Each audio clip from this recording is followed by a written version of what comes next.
तो volatility index को समझने के लिए there are lot of questions. अब अपना टारगेट ये था इस बार कि कुछ एक नया कॉन्सेप्ट आया है मार्केट के अंदर में कि how exactly the VIX is going to work, how it can be beneficial for the people who are taking position in option market. तो हम लोग उसके लिए क्या समझते हैं उतना हम डिस्कस कर रहे हैं। मतलब यहाँ पर मेरे पास में ऑनेस्टली शुरुआत करते समय मैं आपको बता रहा हूँ कि मेरे पास में कोई एक फुल प्रूफ स्ट्रेटेजी नहीं है इसमें, क्योंकि जिस तरीके से हमने इसको बहुत अच्छे से डिटेल में समझा तो कहीं पर भी मैं इसको रिलेट एकदम डायरेक्ट रिलेट नहीं कर पा रहा हूँ ऑप्शन के साथ में कि मैं ये बता दूं कि ऑप्शन में ये पोजीशन बना लो और उसके अगेंस्ट में विक्स में ये पोजीशन बना लो और ये दोनों आपस में एकदम परफेक्ट है जाए, और अगर यहाँ पे रिस्क आई तो इधर रिटर्न मिल जाएगा और दूसरी जगह पे रिस्क आई तो इस साइड में रिटर्न मिल जाएगा। तो ऐसा मेरे पास में कोई भी ट्रेड मुझे मिला नहीं। तो मैंने कहा कि अगर अपन ने इस कोर्स को अनाउंस किया हुआ है, इस वर्कशॉप को अनाउंस किया हुआ है, तो let's discuss whatever we are understanding, we are going to discuss with you.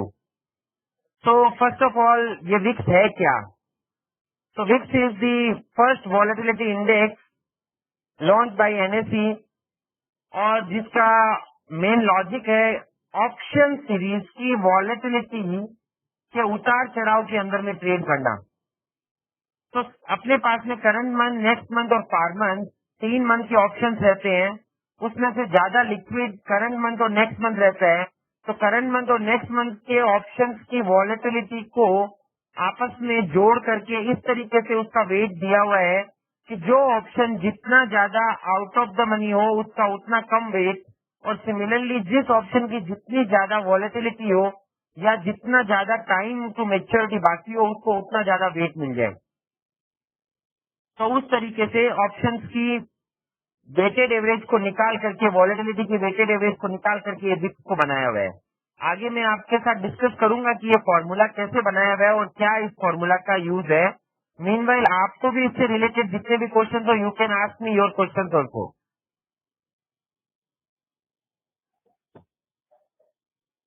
How India VIX is been calculated, किस तरीके से कैलकुलेशन हो रहा है। तो इसके साथ पहले मैं आपको यहाँ पे एक शेयर करता हूँ सचमुच में विक्स कैसे काम कर रहा है वो, तो उसको मैं दिखाता हूँ आपको। एक NSEindia.com पे गया मैं और यहाँ पे NSEindia.com पे इंडिया विक्स जैसे आज का 16.91 था। Okay, can you see the screen as of now? Come on friends, yes or no? आप लोगों को NSE इंडिया दिख रहा है मेरी?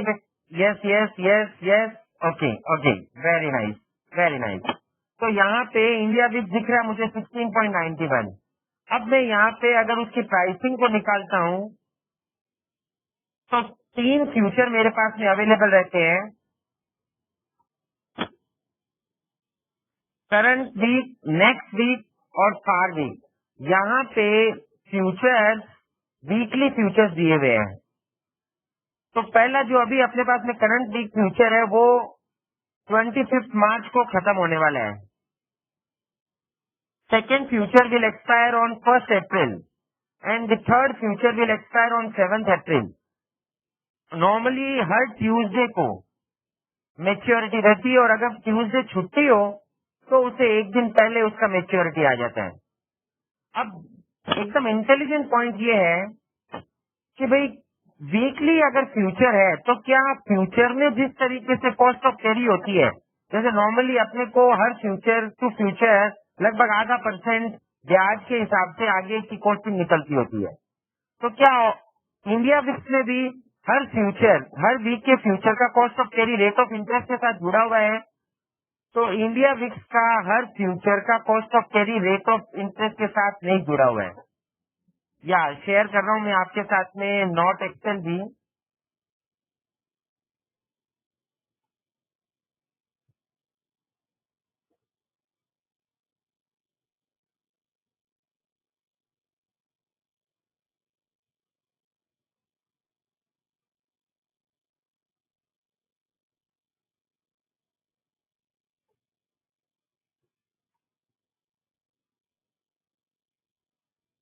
अब इसका लॉजिक क्या है कि क्यों वो कॉस्ट ऑफ कैरी के साथ रिलेटेड नहीं है?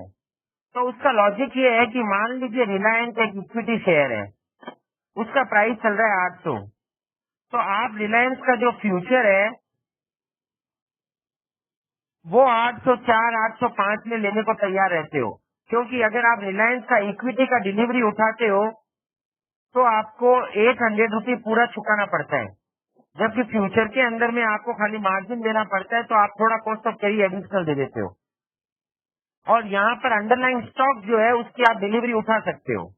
लेकिन अब इसी को मैं कंपेयर करता हूँ विक्स के साथ में, तो विक्स अंडरलाइन को you can not buy. VIX का कोई अंडरलाइन ऐसा नहीं है कि जिसको आप लॉन्ग या शॉर्ट करके खड़े हो जाओगे क्या, क्योंकि ये खुद अपने आप में एक डेरिवेटिव है। इसकी खुद की वैल्यू डिराइव हो रही है प्रीमियम ऑफ एन ऑप्शन के ऊपर से। ऑप्शन के प्रीमियम के ऊपर से वॉलेटिलिटी कैलकुलेट हो रही है, और वो वॉलेटिलिटी वापस एक अंडरलाइन बन रही है, और उस वॉलेटिलिटी के ऊपर से ये विक्स कैलकुलेट हो रहा है, विक्स फ्यूचर कैलकुलेट हो रहा है। अब ये विक्स वॉलेटिलिटी जो है वो इतना जबरदस्त तरीके का मूवमेंट दिखा रही है, जैसे अभी 16 मई को इलेक्शन का रिजल्ट आएगा।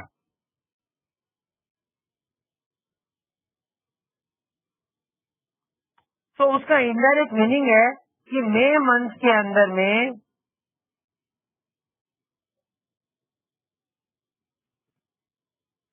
बहुत हैवी वॉलेटिलिटी रहने वाली है।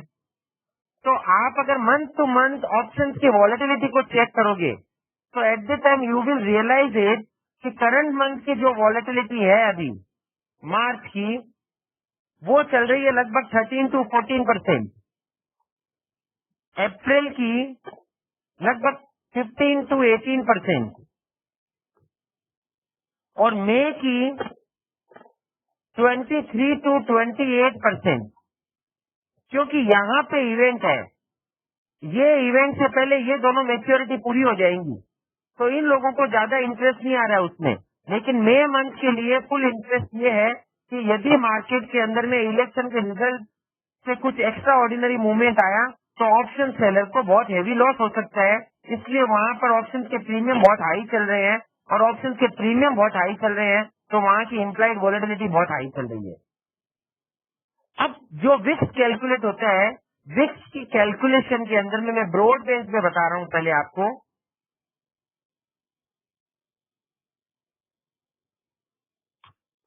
विक्स की कैलकुलेशन के अंदर में करंट मंथ और नेक्स्ट मंथ के ऑप्शंस का कंसिडरेशन रहता है।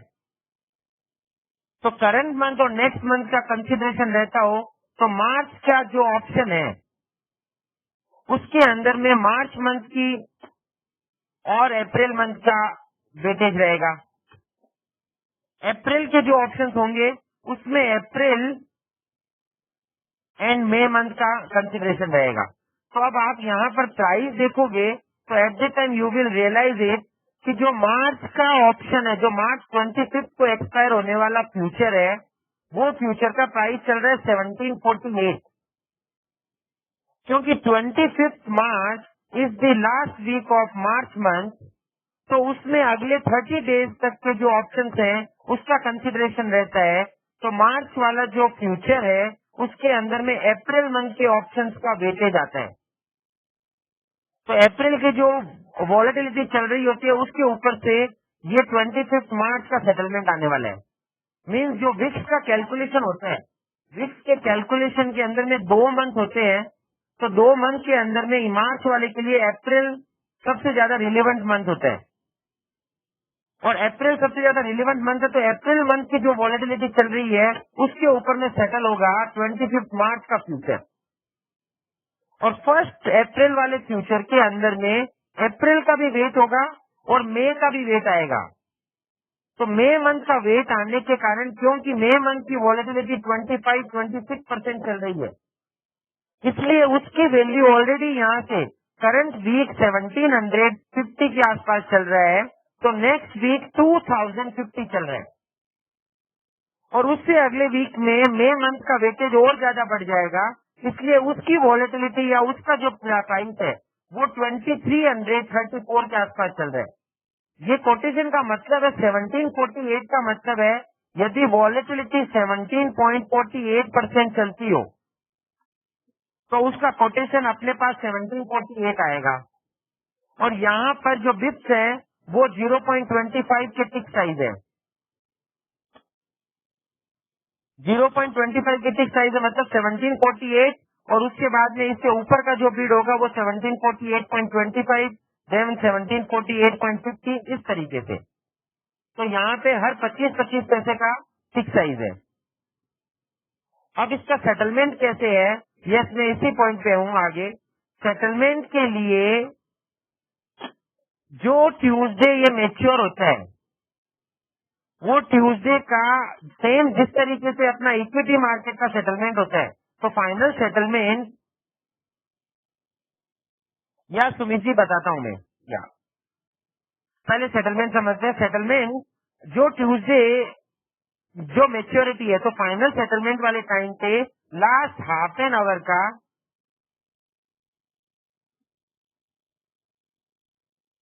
एवरेज, अब यहाँ पे वेटेड एवरेज वर्ड यूज नहीं होगा, क्योंकि यहाँ पे निफ्टी के अंदर में तो वॉल्यूम गिरता है, तो वहां पर वेटेड एवरेज मिलता है कि जिस प्राइस से जितना वॉल्यूम गिरा हो उसको उससे मल्टीप्लाई करके बाद में टोटल वॉल्यूम से डिवाइड करके एवरेज वेट निकालते हैं। तो वहां पे अलग अलग वॉल्यूम को अलग अलग वेट दिया जाता है।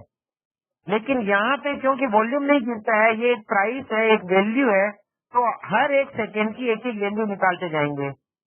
तो लास्ट के आधे घंटे का मतलब होता है कि 30 मिनट मल्टीप्लाई बाई 60 सेकेंड, तो ऑलमोस्ट 1800 सेकेंड लास्ट के। तो 1800 से आपको टिक्स मिलेंगे, और वो 1800 टिक्स का आप एवरेज निकाल लीजिए, वो एवरेज वहां का क्लोजिंग प्राइस हो जाएगा।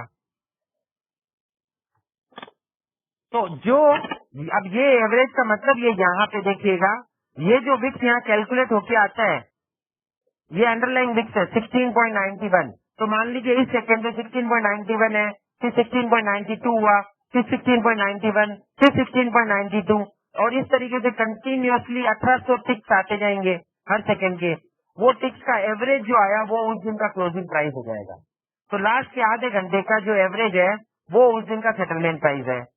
अच्छा सुमित जी, आपका क्वेश्चन है 1 tick is equal to how many rupees. तो 1 tick is equal to, that means कि यहाँ पर जो लॉट साइज है वो लॉट साइज है 750 शेयर का, 750 यूनिट का। तो 750 यूनिट मतलब 1 लॉट। तो अगर 25 पैसा वो चेंज होता है मार्केट, तो दैट मीन्स 0.25 मल्टीप्लाई बाय 750, तो हर टिक पे 187.50 रुपीज या तो आपको मिलेंगे या आपके लॉस हो जाएंगे। यदि आपके फेवर में गया एक टिक तो आपको 187.50 मिलेगा, और यदि आपके अगेंस्ट में गया तो आपको 187.50 लॉस होगा। You got this? Very nice. या नाउ द लॉट साइज, या okay, the lot size is, lot size 750 units है, और अभी जो मार्केट में प्राइस चल रहा है वो 1691 है, तो मतलब अराउंड 1700 चल रहा है। तो इसका मतलब है आज के टाइम पे पर लॉट वैल्यू लगभग 12,75,000 की है। तो 12,75,000 का आपका लॉट साइज है, लॉट वैल्यू है।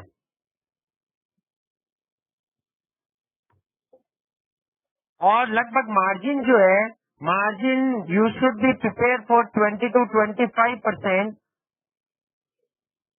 मार्जिन। तो लगभग एक लोड का काम करते हैं तो आपको लगभग 3 लाख रुपए के आसपास का मार्जिन का रिक्वायरमेंट है। अब ये इतना मार्जिन क्यों है, तो आप समझिएगा। निफ्टी 6500 रुपए का आइटम है।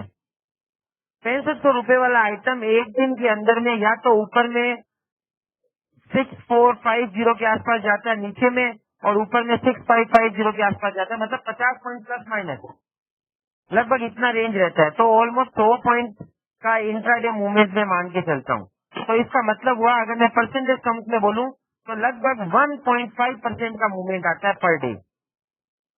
और उसी के कंपैरिजन में यदि आप 1700 की विक्स को समझो, तो ये 1700 वाला एक दिन के अंदर, जैसे अभी यहाँ पर मैं आपको आज का विक्स का वैल्यू दिखाता हूँ।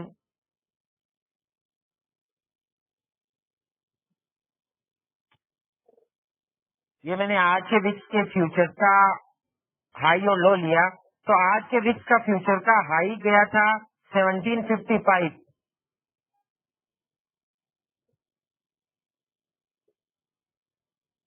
और लो गया था 1727।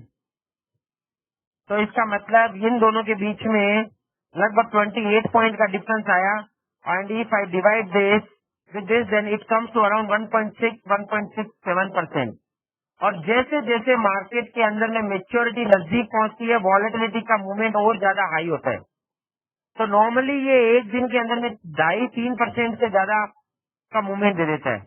तो जो आइटम, और ये यहाँ पे मैंने एग्रेसिव मूवमेंट लिया है 6450 से 6550 100 पॉइंट का मूवमेंट। जबकि अगर आप आज का ही अगर फ्यूचर का निफ्टी का हाईलो देखेंगे तो ये निफ्टी फ्यूचर के हाईलो के अंदर में ये गया था ऊपर में आज 6549 और नीचे में गया था 6489। तो इसका मतलब इसके अंदर में एक दिन में मूवमेंट आया 0.92% का, जबकि इसके अंदर में एक दिन में मूवमेंट आया 1.64% का।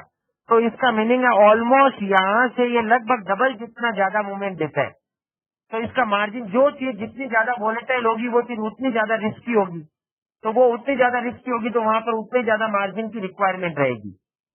तो इस कारण से यहाँ पर मार्जिन का रिक्वायरमेंट थोड़ा ज्यादा रहता है। वापस आपका क्वेश्चन एकदम सही है कि सचमुच में स्मॉल इन्वेस्टर्स के लिए ये सचमुच में ये काम का टूल नहीं है। मतलब 3 लाख रुपए लगा के आप 1 लोट का काम करते हैं। अब ये 1 लोट का काम करके भी आप कितना बड़ा इसमें गेम खेल पाएंगे? एग्जैक्टली सुमित जी, तो इसमें आप कितना गेम खेल पाएंगे? या ये पोजिशनल है, पर मार्जिन के लिए तो ऐसे भी इंट्राडे या पोजीशन का अलग अलग मार्जिन थोड़ी होता है। जो लॉट का मार्जिन है वो मार्जिन आप इंट्राडे में काम करो तो भी वही मार्जिन लगता है एक्सचेंज के रूल के हिसाब से, और अगर आप पोजीशन लेके जाओ तो भी वही मार्जिन लगता है। तो लॉजिक क्या है यहाँ पर इस चीज को समझने का कि किस तरीके से यहाँ पे ये ट्रेड करें जो सचमुच में यूज हो सकता है। तो अब मैं वो रूल को थोड़ा सा फिट करने का कोशिश करता हूँ, आप लोग इसको समझने का कोशिश करना कि भाई लोगों का ये व्यू है कि ऑप्शन के अंदर में सर पोजीशन बनाएं,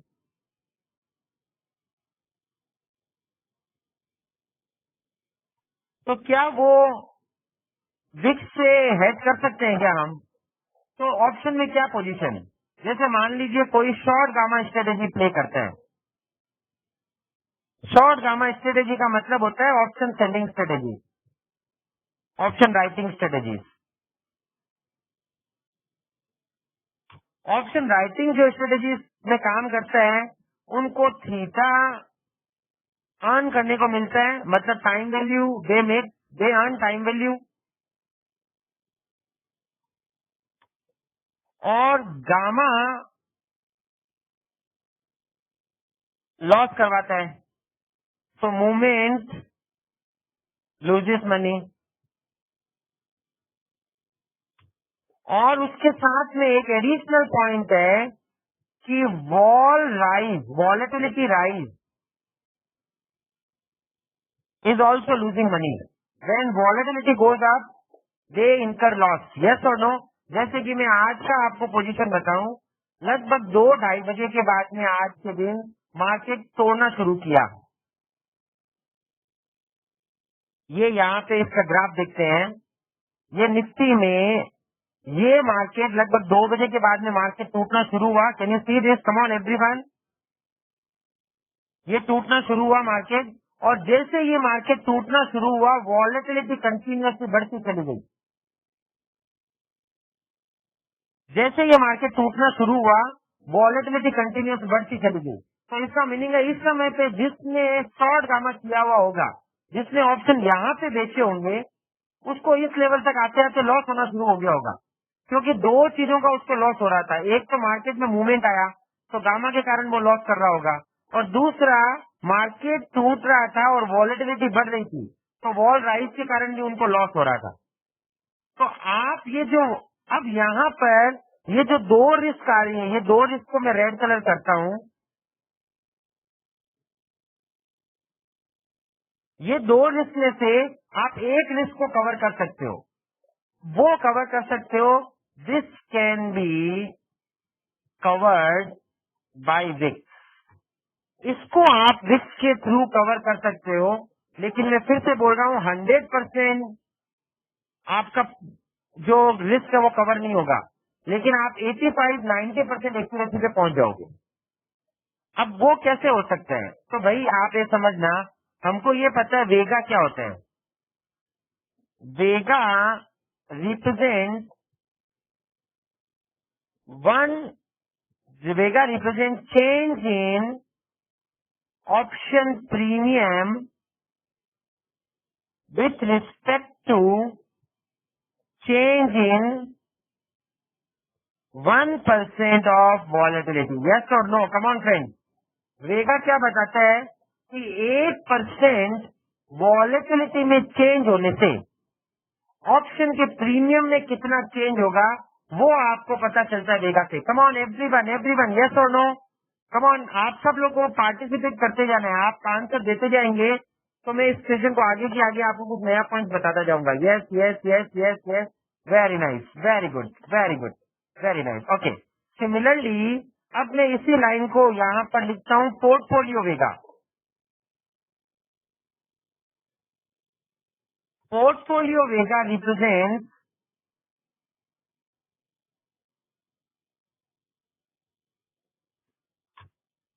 change in profit and loss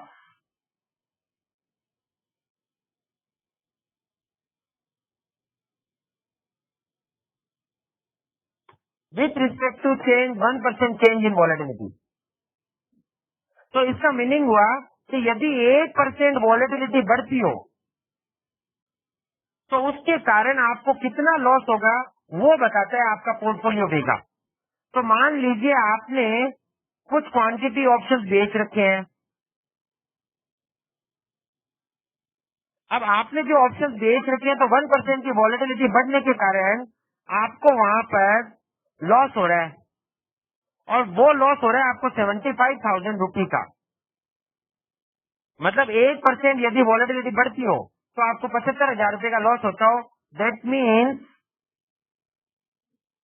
you are 75,000 vega short. अब जो आदमी 75,000 वेगा शॉर्ट है उस आदमी के लिए एक विक्स फ्यूचर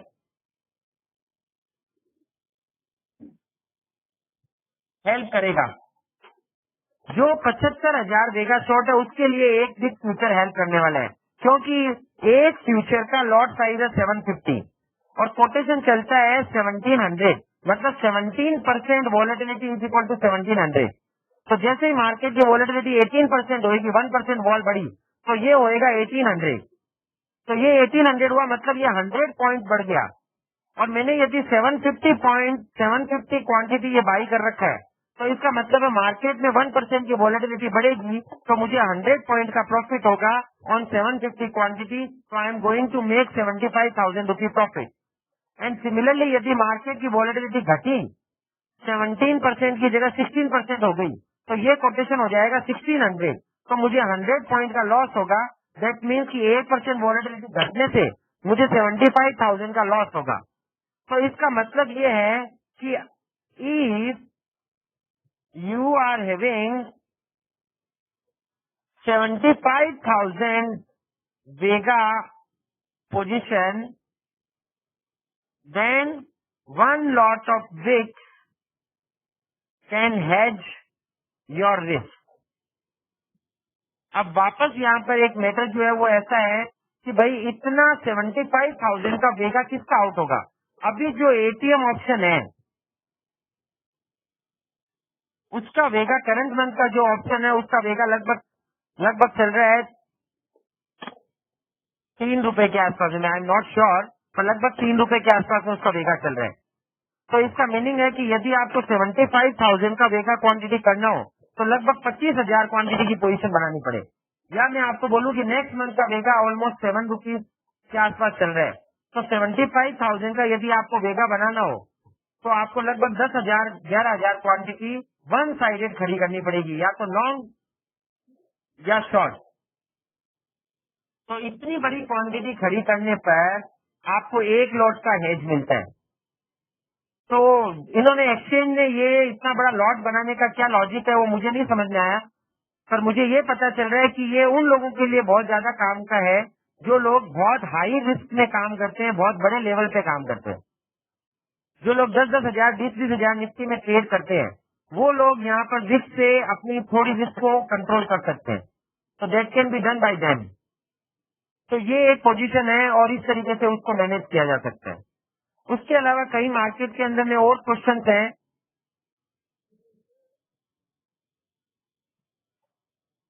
कि what does India VIX signify. तो इंडिया विक्स बताता है कि करंट ऑप्शंस और नेक्स्ट मंथ के ऑप्शंस के अंदर में क्या चेंज हो रहा है, क्या वॉलेटिलिटी बढ़ रही है या घट रही है। जैसे कि निफ्टी क्या बताता है, निफ्टी बताता है कि जो मार्केट के जो हाईएस्ट मार्केट कैपिटलाइजेशन वाले जो स्टॉक है, वो स्टॉक के अंदर में मार्केट ओवरऑल बढ़ा या घटा। तो उसका एवरेज आप निफ्टी को देखते हो तो आपको ये आइडिया देता है कि ओवरऑल स्टॉक के प्राइसेस बढ़े होंगे या घटे होंगे। सिमिलरली विक्स की वैल्यू देख करके आपको ये पता चल जाता है कि ओवरऑल ऑप्शंस की वॉलेटिलिटी बढ़ी होगी या घटी होगी। या no model can say it for a long time, that perfectly correct. Because यहाँ पे जो आपको विक्स फ्यूचर दिए हुए हैं, VIX future are weekly while we trade in monthly options। Number 1 reason, इसके कारण ये कभी भी मैच नहीं होगा, मतलब 100% आप इसको सेट नहीं कर सकते। Second, VIX futures consider current month and next month options.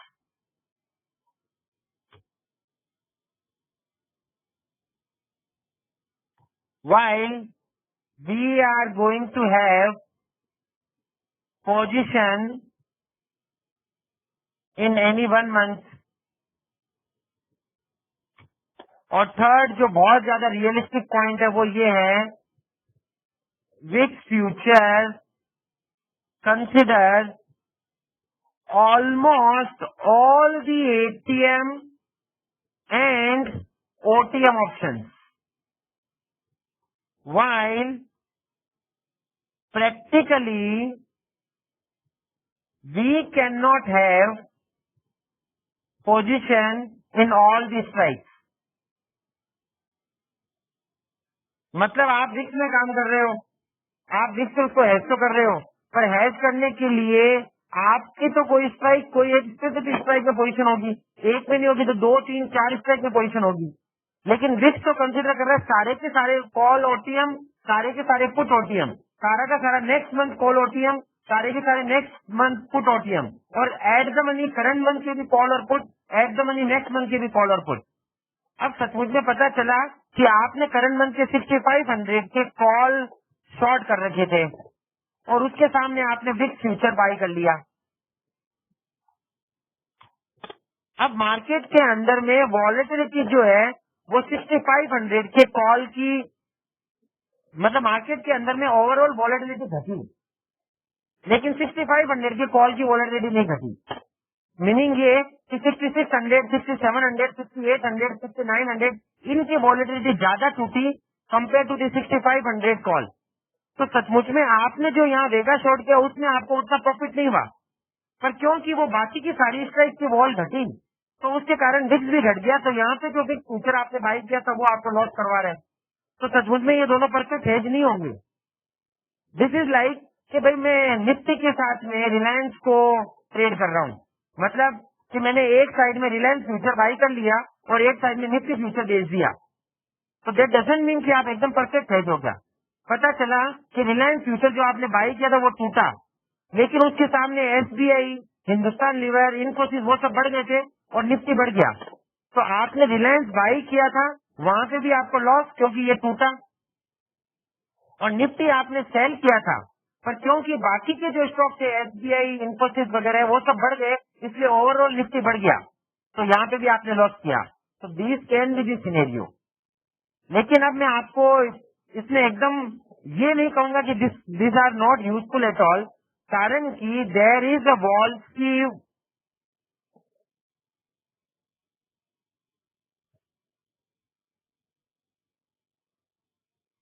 Running in market. Wall street का मतलब है it considers the volatility of near strike to calculate its on volatility. Means ये कि 6500 के कॉल की क्या वॉल होनी चाहिए, इसका रिलेशनशिप है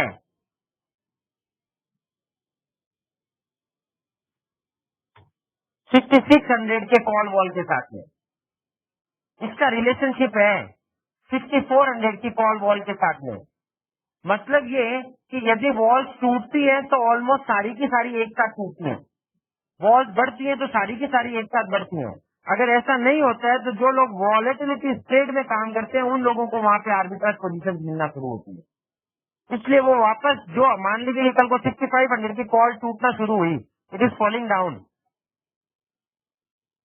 और ये जो है ये टूटना तो अलग बात है, ये बढ़ रही है, इट इज गोइंग अप। तो इसका मतलब है कि जो वॉलेटिलिटी स्प्रेड वाला काम कर रहे होंगे वो जो चीज टूट रही है उसको बाई करेंगे और जो चीज बढ़ रही है उसको सेल करेंगे। तो वो यहाँ पर सप्लाई ला करके इसकी वॉल को वापस तोड़ना शुरू कर देंगे और यहाँ पे डिमांड ला करके इसकी वॉल को वापस बढ़ाना शुरू कर देंगे और फिर से उसको इक्विलिब्रियम पे ले आएंगे। तो इसका मीनिंग ये है कि एकदम ऐसा नहीं कह सकते कि 6500 के कॉल अगर आपने शॉर्ट किए हैं तो उसके अंदर में वॉलेटिलिटी बढ़ रही है और विक घट रहा है, ये सिनेरियो बहुत कम होगा। तो इसीलिए मैंने शुरुआत में जो कहा था कि 85% time you can get the accuracy, तो उसका लॉजिक यही है। You got it?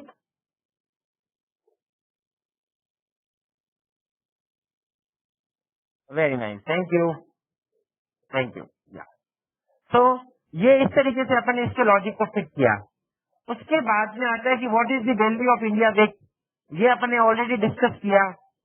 अब ये पास्ट डेटा के ऊपर में वॉलेटिलिटी की वैल्यूज डाली भी हैं कि पास्ट में 13 से लेकर 32% तक नॉर्मली विक्स को देखा गया है। But that doesn't mean, if you ask me, मैंने अपना मेरा एक्सपीरियंस ये है कि जब मार्केट के अंदर में अपर सर्किट लगा था उस समय पे ऑप्शन की volatility was running at 110% volatility, 110% का वॉलेटिलिटी पे ऑप्शन रन हो रहे थे उस समय पे। वो ऑब्वियसली मोमेंटम थे, बट वॉलेटिलिटी कोई भी फिगर हो सकती है ऊपर में। हाँ, नीचे के अंदर में निफ्टी का जो मूवमेंट है उसको देख करके आई कैन प्रेडिक्ट कि it should not go below 11%। ये ऐसा परसेप्शन है मेरा कि इससे नीचे ये नहीं जानी चाहिए, क्योंकि निफ्टी के अंदर में ऑलमोस्ट एक दिन के अंदर में 40-50 पॉइंट का मूवमेंट होता है। तो अगर 6,000 रुपए के आइटम में दिन में यदि 40-50% का मूवमेंट, 40-50 पॉइंट का मूवमेंट होता हो तो इसका मतलब लॉजिकली उसका 14 से 16% का वॉलेटिलिटी रहना चाहिए। और कई बार मार्केट के अंदर में बहुत ज्यादा छुट्टियां होती है, तो अपना ऑप्शन किस तरीके से है कि अपने को ऑप्शन का जो प्रीमियम कैलकुलेट होता है तो उसको ये नहीं पता चलता है कि कल सैटरडे और संडे है क्या, उसको तो यही लगता है कि अभी भी 6 दिन मेच्योरिटी को बाकी है। अब दो सिनेरियो हो सकते हैं, दो, एक 6 दिन ऐसे भी हो सकते हैं जिसमें से 5 दिन लगातार ट्रेडिंग होगा और दूसरा 6 दिन ऐसे भी हो सकते हैं जिसमें से 4 दिन छुट्टी हो और 2 ही दिन मार्केट चलने वाला हो। तो जहाँ पे बहुत ज्यादा दिन चलने वाला होगा मार्केट, वहाँ पे वॉलेटिलिटी के चांसेस ज्यादा होंगे, तो वहाँ प्रीमियम ज्यादा होता है। पर कई बार ऐसा सिनेरियो होता है कि उस मंथ में बहुत छुट्टियां होती है, तो उस मंथ में बहुत छुट्टी होती है तो उस मंथ की वॉलेटिलिटी ऑलरेडी डाउन में चलती है। मूवमेंट वो का वही है, पर मूवमेंट खाली उसी दिन होता है जिस दिन मार्केट चलता है, तो उसके कारण से भी विक्स कई बार आपको डाउन दिखेगा। तो इसीलिए मैंने उसको 14% की जगह पे 11% डिस्काउंट करके कहा कि लॉजिकली 11% से नीचे करंट सिनेरियो में विक्स नीचे नहीं जाना चाहिए उससे। यस, देखिए, ओके ओके, या वल्लभ जी का ये क्वेश्चन है कि भाई क्या हम अभी विक्स को बाई करके कंटिन्यूसली फॉरवर्ड कर सकते हैं क्या? तो आप समझिएगा, विक्स को बाई करके कंटिन्यूसली फॉरवर्ड करना is all together different from Nifty को बाई करके हर मंथ फॉरवर्ड करना। निफ्टी को यदि आप बाई करते हो और अगर हर मंथ फॉरवर्ड करते हो तो आपको पता है कि 1% से ज्यादा कॉस्ट ऑफ कैरी नहीं लगेगी आपको, क्योंकि उससे ज्यादा लगेगी तो लोग आर्बिट्राइजर खुद उसको ठीक कर देंगे। लेकिन विक्स के अंदर में हर वीक फॉरवर्डिंग में आपको 8% की कॉस्ट आएगा, ऐसा कोई लॉजिक नहीं है। मतलब मैं इसको रिलेट करूंगा, विक्स इज लाइक रेनफॉल। मतलब जून के मंथ में कितना रेनफॉल होगा उसका कोई रिलेशनशिप नहीं है जुलाई में कितना होगा उससे, और जुलाई में कितना रेनफॉल होगा उसका कोई रिलेशनशिप नहीं है अगस्त में कितना होगा। तो पता चले ऐसा ट्रेड भी आप देख सकते हो कि जून का जो विक्स है वो चल रहा होगा 1700, जुलाई का विक्स चल रहा होगा 2500 एंड वापस अगस्त का विक्स चल रहा होगा 2100। It is possible. और अब आप यहाँ पर ये सोचेंगे कि यार मैं 1700 वाले को एक वीक आगे का फॉरवर्ड करने का 2500 रुपए, तो मतलब 800 रुपए की कैरी फॉरवर्डिंग, विच इनडायरेक्टली मीन्स ऑलमोस्ट 47% का आपको कैरी फॉरवर्डिंग कॉस्ट बढ़ने का है। तो that is possible in VIX. तो विक्स को आगे की आगे फॉरवर्ड करना is not an easy task honestly. For example, अभी भी आप अगर करंट मार्केट प्राइसेस को देखोगे तो करंट मार्केट प्राइसेस के अंदर में, या मैं विक्स के प्राइसेस निकाल रहा हूं आपके लिए।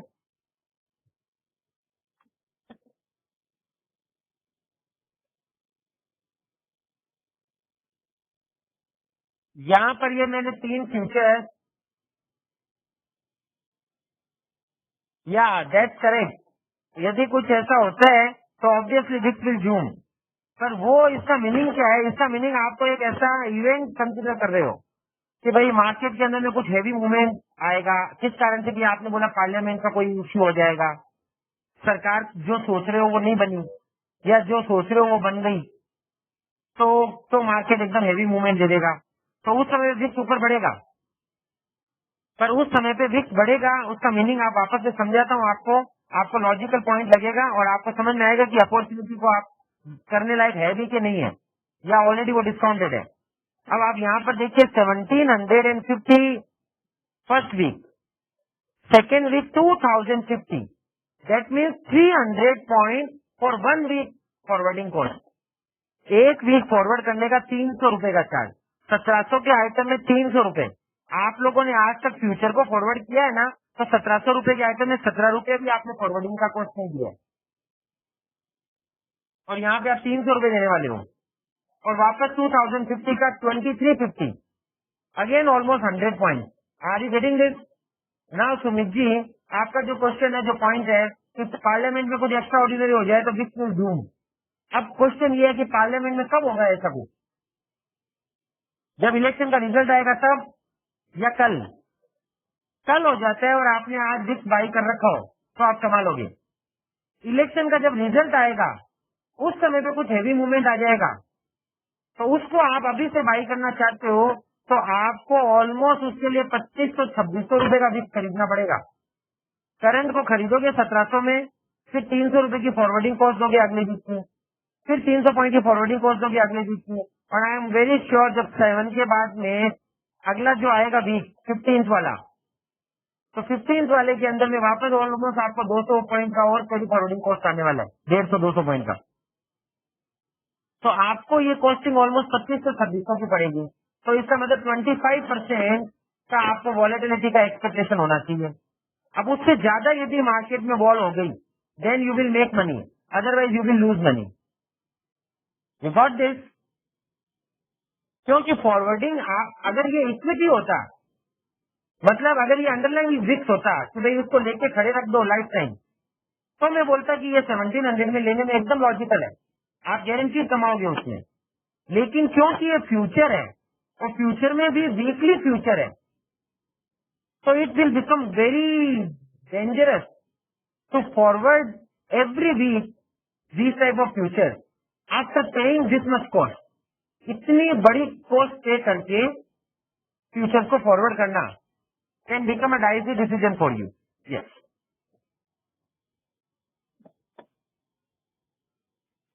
अब विक्स कैसे कैसे हेल्प कर सकता है? तो भाई हेल्प करने के लिए अपन ने जो पॉइंट को डिस्कस किया कि मार्केट की वॉलेटिलिटी को आप हेज कर सकते हो, आपने ऑप्शंस में पोजीशन बना रखी है, तो ऑप्शन की पोजीशन को आप हेज कर सकते हो। अच्छा, एक रिलेशनशिप और है निफ्टी वर्सेस विक्स का, कि नॉर्मली जब भी मार्केट टूटता है तो वॉलेटिलिटी बढ़ती है, और जब भी मार्केट बढ़ता है तो वॉलेटिलिटी टूटती है। ऐसा नॉर्मली देखा गया है। हालांकि ये रिलेशनशिप भी ऑलमोस्ट 60% टाइम ही सही रहता है, मतलब इसका जो कोरिलेशन कोएफिशिएंट है वो 60% ही है, पर फिर भी अपन ये मान सकते हैं। तो कल को अगर आपको लगता हो कि बाजार के अंदर में कुछ हेवी मूवमेंट आएगा, मार्केट जोर से टूट जाएगा, तो at the time the probability is very high that VIX will go up. तो वहां पे किसी को व्यू बेस्ड काम करना हो वॉलेटिलिटी के ऊपर में, then also the VIX can help him out. Okay, before VIX future was launch, Nifty movement was opposite to the VIX movement. या now after VIX future is launch, both gets up together since 2 weeks. Okay, Alok ji का ये question है एक,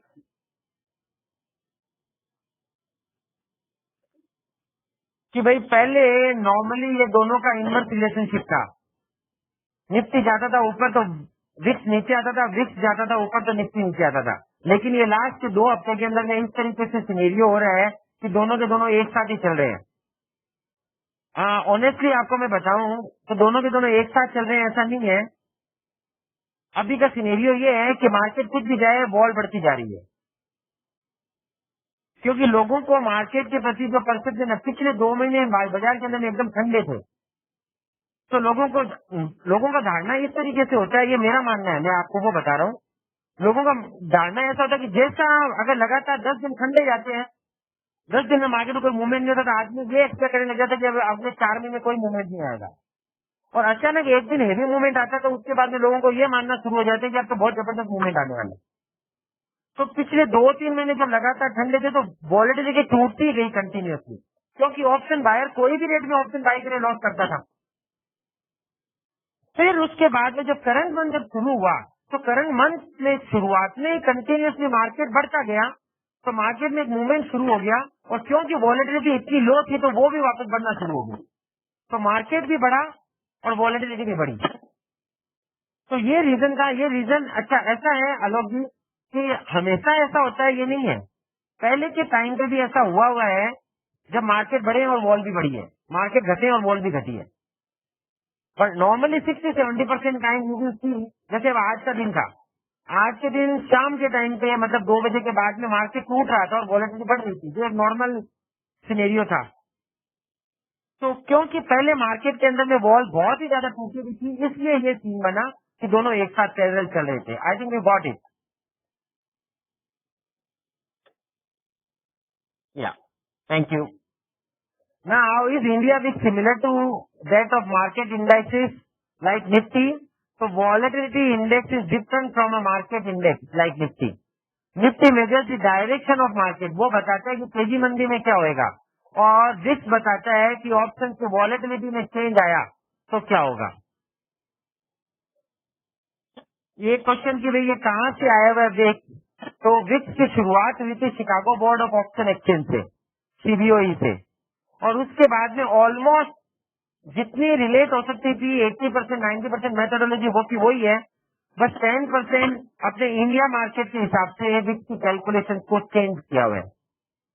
तो ये इस तरीके से ये सारा का सारा मिक्स एंड मर्ज करके ये पूरी पोजीशंस को बनाया हुआ है और विक्स को बनाया हुआ है। हालांकि विक्स के फॉर्मूला का भी एक शीट एक्सचेंज ने पब्लिश किया है। If you want I can share this sheet with you.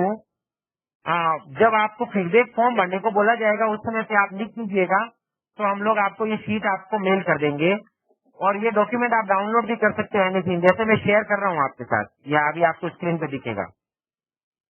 तो यहाँ पे इंडिया विक्स के बारे में पूरा इंफॉर्मेशन दिया हुआ है, उसका कंपटीशन दिया हुआ है, किस तरीके से एक्सपायरी है, इंटरेस्ट रेट कैसे कैलकुलेट किया हुआ है। यहाँ पे इंटरेस्ट रेट में माइबोर लिया हुआ है, मुंबई इंटरबैंक ऑफर रेट, फिर कैसे उसको कैलकुलेशन है, उसका फॉर्मूला है, ये सारा का सारा यहाँ पर मिल रहा है। तो ये इसका फॉर्मूला है विक्स का, आप इसको एक्सेल के ऊपर में प्लॉट कर सकते हो, और एक्सेल पे प्लॉट करोगे तो आपको लाइव बेसिस के ऊपर में विक्स कैलकुलेट होता हुआ दिखेगा। तो आपको कोई एक एक्सेल के साथ में लिंक करना है, जिसके साथ में मार्केट प्राइस वहां से आते जाए, और इस फॉर्मूला के ऊपर में आप उसको रख दो, तो आपको लाइव बेसिस पे विक्स मिलना शुरू हो जाएगा।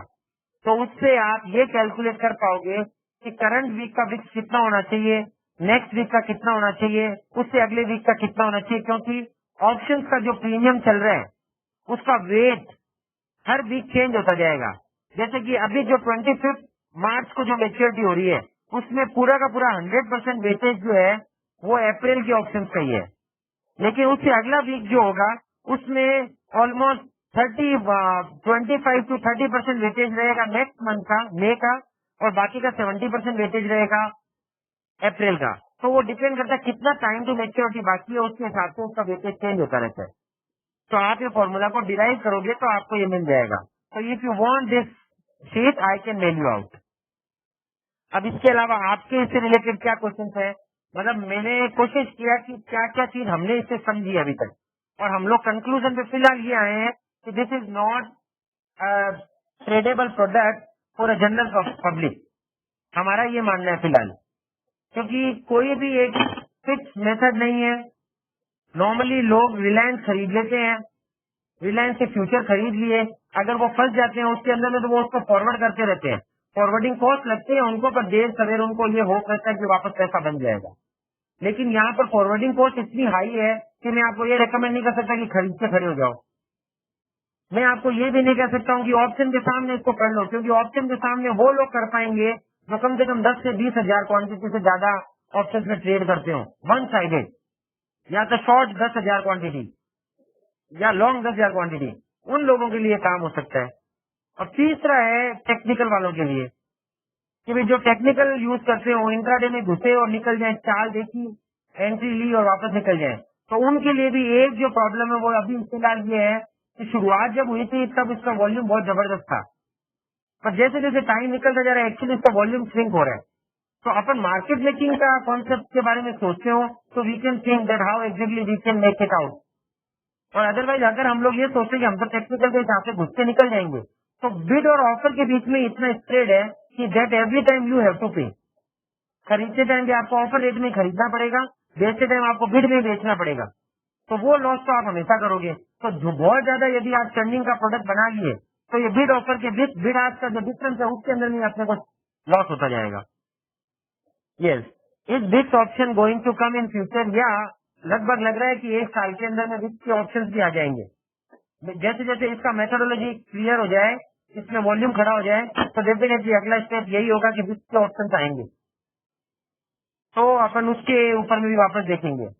या for sure definitely we are going to have this type of workshop again and again. We also want to get in touch with you. तो अब अभी जितना हमको समझ में आया था उतना मैंने सोचा कि समझाना चाहिए। तो आई होप कि आपका जो टाइम है उसके अंदर में कुछ आपको वैल्यू एडिशन मिला होगा, और डेफिनेटली बहुत जल्दी हम लोग इसकी कैलकुलेशन के साथ में आएंगे कि एग्जैक्ट कैसे ये कैलकुलेट हो रहा है एक्सेल के ऊपर में, और अपने को कैसे हेल्पफुल हो सकता है। क्या एक्चुअल विक्स की कैलकुलेशन को देख करके हम विक्स के फ्यूचर को ट्रेड कर सकते हैं क्या? ये इसके ऊपर में हम लोग खुद रिसर्च कर रहे हैं कि मतलब जैसे विक्स अंडरलाइन मुझे दिख रहे हैं, लेकिन विक्स जिस दिन क्लोज होगा उस दिन उसका वेटेज चेंज हो जाएगा। अच्छा, एक पॉइंट जो मैंने मिस आउट किया है वो बहुत जरूरी पॉइंट है। वो विक्स के अंदर में जो वेट होता है वो एट द मनी का वेट हाई होता है, जैसे जैसे वो आउट ऑफ द मनी होता है उसका वेट कम होता जाता है। तो इसका मीनिंग ये है कि मार्केट जैसे ये शिफ्ट होता है, जैसे कल परसों तक मार्केट 6600 के नजदीक था, फिर टूट करके अभी 6500 के नजदीक आ गया, तो अब एट द मनी 6500 हो गया, तो 6500 की ऑप्शन का वॉलेटिलिटी का वेटेज ज्यादा हो गया, 6600 की ऑप्शन की वॉलेटिलिटी का वेटेज कम हो गया। तो इसका मीनिंग क्या है कि जैसे स्ट्राइक शिफ्ट होती रहती है, मार्केट शिफ्ट होता रहता है, तो उसकी बॉल अगेन चेंज हो जाती है। और दूसरा, जैसे जैसे मार्केट मेच्योरिटी के नजदीक जाता है तो करंट मंथ का वेट कम होकर के नेक्स्ट मंथ का शिफ्ट हो जाता है, तो उसके कारण से भी उसका फिगर चेंज होता रहता है। तो आप अभी का जो ऑप्शन है, अभी का जो विक्स चल रहा है, दैट डजंट मीन कि वही वेटेज के साथ में आपको मेच्योरिटी मिलने वाली है क्या। इसलिए विक्स की कैलकुलेशन को भी, कि विक्स की जो कैलकुलेशन है उस कैलकुलेशन के हिसाब से एक्सपायरी वाले दिन किस ऑप्शन का कितना वेटेज होगा और उस वेटेज के हिसाब से उस समय कितना विक्स कैलकुलेट होगा, तो वो अगर हमको फिगर अच्छे से समझ में आता हो तो अपन एक प्रेडिक्शन ये कर सकते हैं कि अगर वो फिगर आ रहा है 1650 और अगर अभी चल रहा है 1730, तो मैं विक्स फ्यूचर को बेचूंगा। और वो फिगर आता है अगर 1850 और अभी अगर विक्स फ्यूचर चल रहा है 1730, तो मैं उसको खरीदूंगा। तो ये एक प्रोडक्ट है जिसके ऊपर में कैलकुलेशन हम लोग कर रहे हैं, और very soon we will come out with the calculation and we will again launch this workshop with you and we will share that how to tackle gap up and gap down in VIX. Okay, normally VIX के अंदर में gap up gap down का बहुत बड़ा risk नहीं है आलोक जी। उसका reason क्या है? गैप अप गैप डाउन पहले निफ्टी में ही होगा, और निफ्टी के अंदर में heavy gap up gap down होने के कारण ऑप्शन के प्रीमियम बढ़ेंगे तो विक्स ऊपर या नीचे जाएगा। अदरवाइज विक्स क्या है, टाइम के साथ साथ में ऑप्शन का प्रीमियम कम होता जाता है, तो वॉलेटिलिटी इंटेक्ट रहती है। मतलब 30% की वॉलेटिलिटी के हिसाब से मान लीजिए 1 महीने पहले ऑप्शन का प्रीमियम 200 रुपए होता है, तो वो हर दिन 5-5, 7-7, 10-10 रुपया टूट करके मैच्योरिटी के 15 दिन पहले 200 वाला प्रीमियम लगभग 130-140 तक आ जाता है। क्यों आ जाता है? क्योंकि विक्स इज सेम, वो 30% ही है। 30% की वॉलेटिलिटी पे 1 मंथ का ऑप्शन बाकी है तो 200 रुपए का प्रीमियम, 30% की वॉलेटिलिटी पे 15 दिन का ऑप्शन बाकी है तो 100 रुपए का या 130 रुपए का प्रीमियम। तो इसका मीनिंग है विक्स ऑलमोस्ट स्टेटिक रहता है। तो गैप अप गैप डाउन, अभी विक्स को अपन हेजिंग के लिए यूज कर रहे हैं, अब उसका गैप अप गैप डाउन अगर अपने को हैच करना होगा तो उसके लिए कुछ और चूज करना पड़ेगा, तो वो वाला सिनेरियो है। तो once again everyone, Alok ji, Amit ji, Harish ji, Mayur ji, Sameer ji, Sameer Pandey ji, Sameer Joshi ji, सैप, Satyendra ji, Sumit ji, Vikas ji, everyone, thanks a lot. Thanks for joining this webinar. Yeah, thanks a lot. Thank you. Thanks for the compliment, Alok ji. Thanks a lot. Thank you, Amit ji. Thank you, Harish ji. So we'll meet soon. कुछ और नया लाएंगे, कुछ और नया करेंगे इसके अंदर में. And also we will try to find out some more strategies in options. Thank you, sir. Thanks a lot. Thanks for the compliment, Satyendra ji. Thank you. Thank you, Harish ji. सिर्फ देना इस video का। Okay okay, या ये video जो है, ये video को we will upload this on YouTube and we will send you the link for the same. Okay, so you can repeat this. Thank you. So once again thanks a lot everyone. Thank you, thank you.